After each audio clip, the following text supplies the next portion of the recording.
Bonjour, moi c'est Grégoire, je suis prof de physique en prépa et sur cette chaîne, je vous donne plein de conseils pour réussir vos études scientifiques. Aujourd'hui, j'aimerais vous parler d'une courbe qui a littéralement changé ma vie et qui, je l'espère, va changer la vôtre aussi. Quand j'étais étudiant en prépa, il y a longtemps, au début j'étais à l'internat les 2 premières années et donc j'étais dans un environnement de travail, c'était assez facile de se motiver.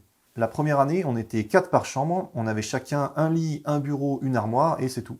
On était un peu entassés les uns sur les autres, c'était un peu spartiate, mais au moins on ne pensait qu'à travailler. Quand tu rentres dans la chambre, tu vois tes 3 potes en train de bosser à fond, ben, c'est super motivant. La deuxième année, là on avait des chambres individuelles, c'était vraiment des toutes petites chambres, ça faisait un peu comme des portes de prison alignées. Et comme les chambres étaient toutes petites, souvent les étudiants ouvraient la porte pour faire de l'air, et donc quand tu passais dans le couloir, tous les 2 mètres, tu voyais un étudiant à son bureau en train de charbonner.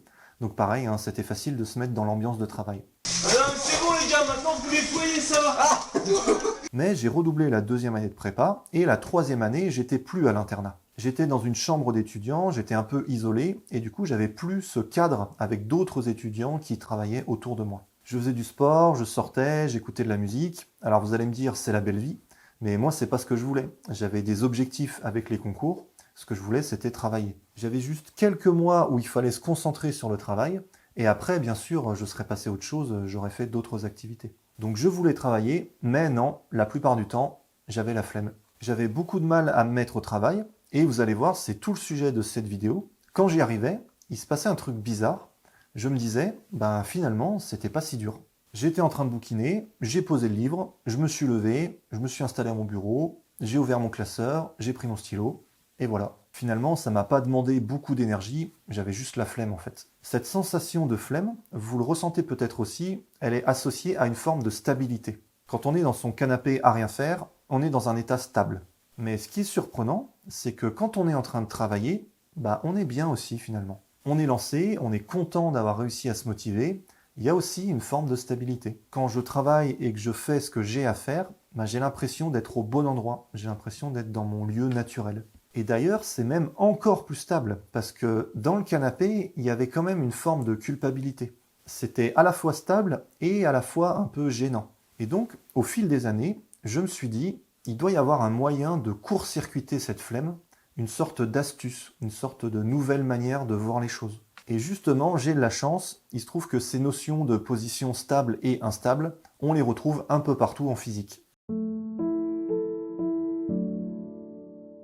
Très souvent, les objets, les systèmes physiques, et on va le voir aussi les humains, sont dans des états stables ou instables. On donne souvent l'exemple d'une bille au fond d'un creux. Si vous posez la bille au fond et que vous la déplacez un petit peu, elle va revenir dans son état. On dit qu'on a un état stable.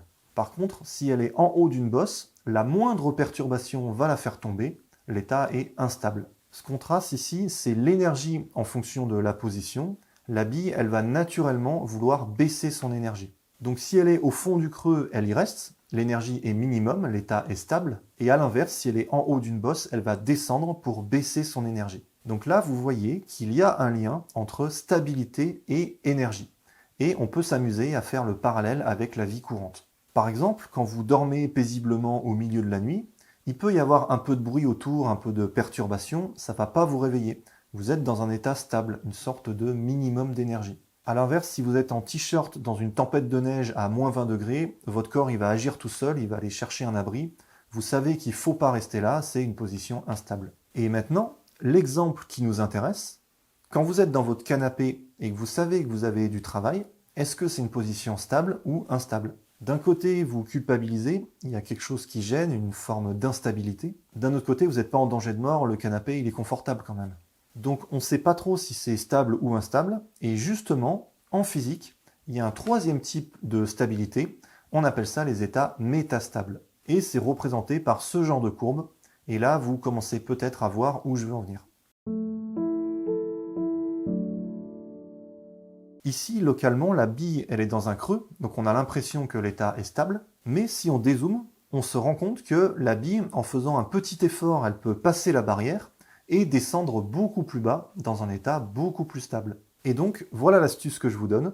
Aujourd'hui, quand je suis dans mon canapé et que je commence à culpabiliser, à savoir que j'ai du travail à faire, je visualise précisément cette courbe. Localement, j'ai l'impression d'être dans un état stable, un minimum d'énergie, mais si je prends du recul, je me rends compte qu'avec un tout petit effort, je peux passer la barrière et atteindre un état beaucoup plus stable, beaucoup plus agréable. La bille, entre guillemets, elle veut descendre le plus bas possible, donc le fait de monter la barrière, ça lui plaît pas. Pareil, quand je suis dans mon canapé, j'ai pas envie de me lever, mais une fois la barrière passée, je me rends compte que ça valait largement le coup. Et maintenant, à chaque fois que j'ai envie de travailler, de faire le ménage, de ranger, vous savez, cet endroit où il y a plein de fils et de câbles qui traînent depuis des mois. À chaque fois que j'ai quelque chose d'important ou de contraignant à faire, je sens que j'ai la flemme, qu'il y a un petit blocage, mais je me rappelle cette courbe, je me rappelle qu'en fait, il y a juste une petite barrière à passer. Et je me rends compte que de l'autre côté de la barrière, il y a un état beaucoup plus stable, beaucoup plus serein. Une sorte de lieu naturel où je fais ce que je suis censé faire,